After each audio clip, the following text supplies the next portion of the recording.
Sheri Melander-Smith. Thank you all for joining me today in another segment of Living Forward. My goal on this show is to focus on and to help others live the very best life possible after the onset of a disability or a chronic illness. And speaking of goals, New Year's Eve is just around the corner. Every year, millions of Americans set New Year's resolutions as a method for changing their lives. We all know that some people are going to be successful in this endeavor, and unfortunately others not so much. And if you are a person with a disability or a chronic illness, this can be even a more difficult process, as there's a number of unknown variables that could potentially arise during any given year. On the show today, I am very pleased to announce our guest, who is an expert in goal setting, especially during times of transition. Gaye Lindfors of Significant Solutions is here.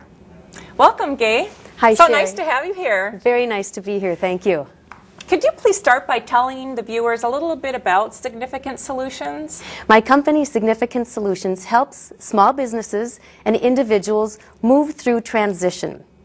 Usually we enter transition for one of two reasons, especially as individuals. Okay. Either we've had an unplanned activity, or we have some internal discovery that we're going through. An unplanned activity like a chronic illness, or a death of a spouse or a parent, or we've lost our job. Something not planned. Right, changes that happen upon us, and we have to find our way around that. That's right. And find a solution for That's that. right. Right. That's right. And I know that that you help others bring intentional living, Yeah. is what you call it, to Right. a person's career, life, and business. Could you explain what that means, your philosophy on that a little bit more? Yeah, I think each one of us really wants to know that our lives matter, that our life is bigger than just who we are, that we make a difference. So I love helping people discover their purpose, and then they can decide, who do I want to be? How do I want to live? Where do I want to work? Where do I want to volunteer? Once we're clear on our purpose, then we start living intentionally.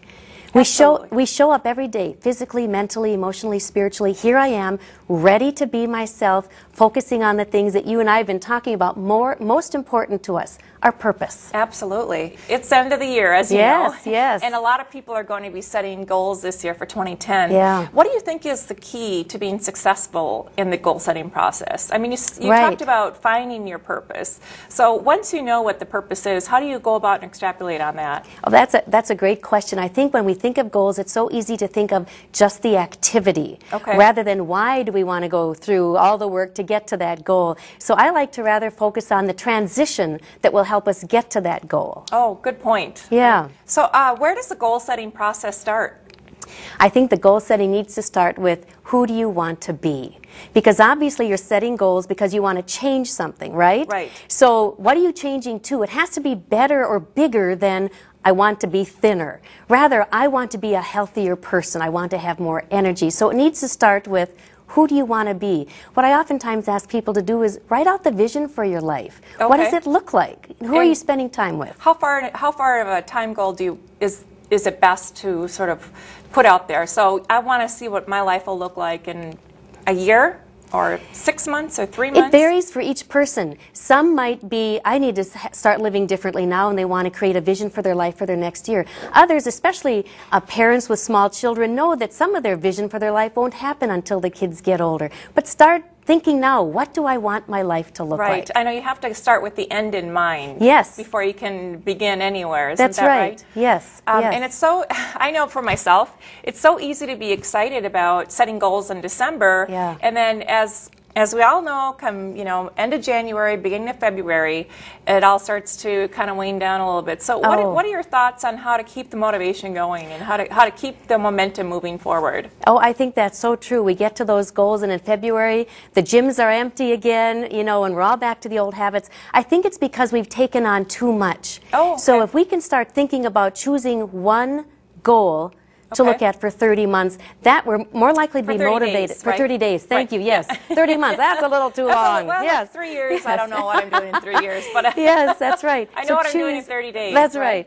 Okay. Choose one goal. Oh, that's interesting. So you start with the end in mind, and then you set the beginning. Right. And you set the time the time zone out for 30 days. Is that, Right. am I hearing you right? Is Yep. that the approach that you use? It is. I like to think of being, when you're in transition, something ends and something is beginning. True. So step number 3 for developing these goals would be, what is the ending? So if I Right. want to lose weight, one of the endings might be, I stop eating ice cream at 10 o'clock at night. Okay, I see. So what is ending? Because that's going to change my I see. life. Right. So what are the things we need to change? Right. What Okay. needs to end? And then step number 4, identify that new beginning. Wonderful. What's going to happen? My cholesterol will lower. My risk for diabetes will decrease. I'll have Yes. more energy. Right, and I think we need to keep those things in mind, all the benefits of why we are going through this transition. Yes. Yeah, good Yeah. point. Yeah. And going through all the steps, step 5 is a big one, right? It's reorient your life. Yes. And that sounds to me a little bit more than just checking something off your list, right? Right. What's happening here in this step?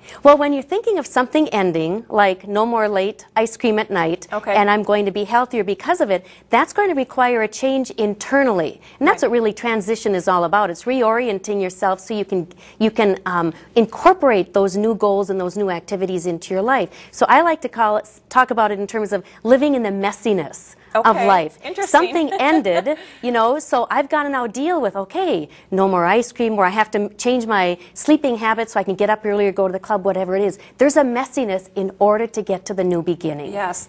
One of the things that I like about the 30-day, looking out 30 days in advance is that, like I said earlier, especially for people with disabilities, so much can change in 1 year. Right. That it's almost impossible to plan out a year in advance. Right. So that 30-day time frame really makes sense to me. Right.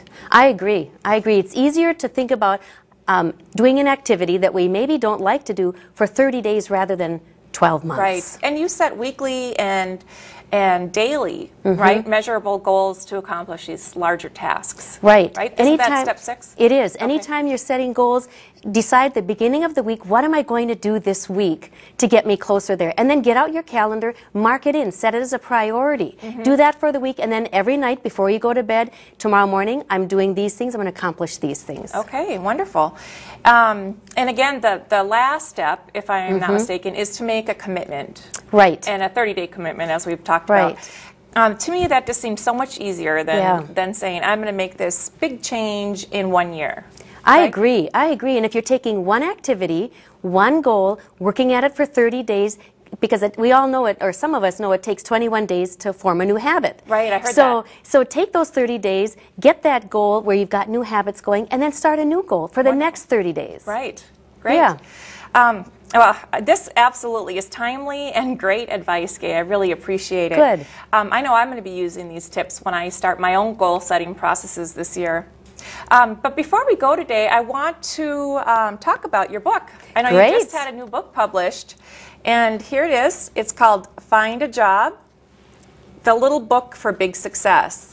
Could you talk a little bit about this book? I know I've had a chance to look it over, and there's some fantastic tips in here to how to get a job and keep your job once you have it.